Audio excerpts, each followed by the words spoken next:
Prescribed text for storytelling, grade 6. An extract from The Mill on the Floss by George Eliot.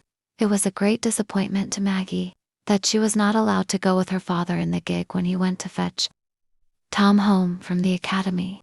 But the morning was too wet, Mrs. Tulliver said, for a little girl to go out in her best bonnet.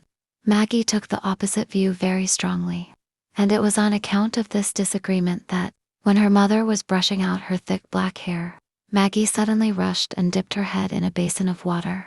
She was determined that there should be no chance of curls that day. "Maggie, Maggie," exclaimed Mrs. Tulliver, sitting stout and helpless with the rushes on her lap. "What shall we do with you if you're so naughty?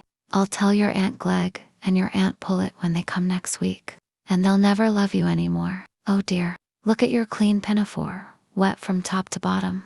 But Maggie was already out of hearing, making her way towards the great attic that ran under the old high roof, shaking the water from her black hair as she ran, like a terrier escaped from his bath. This attic was Maggie's favorite retreat on a wet day, when the weather was not too cold.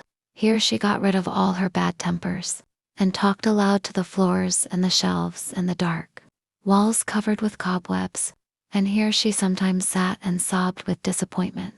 That was what she did this morning, sobbing with a passion that drove out every other form of consciousness, even the memory of the grief that had caused it. At last the sobs grew quieter, and a sudden beam of sunshine made her run to the window. The sun was really breaking out.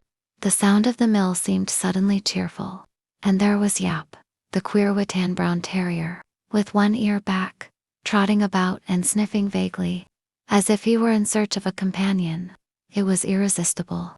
Maggie tossed her hair back and ran downstairs, seized her bonnet without putting it on, dashed quickly along the passage in case she should meet her mother, and was quickly out in the yard. Here she danced.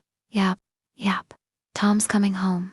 And Yap danced and barked round her, as much as to say, if there's any noise wanted, I'm the dog for it. "Hey, you'll make yourself giddy, and fall down in the dirt," said Luke, the head miller, a tall, broad-shouldered man of 40, black-eyed and black-haired. Maggie laughed and stopped her dancing.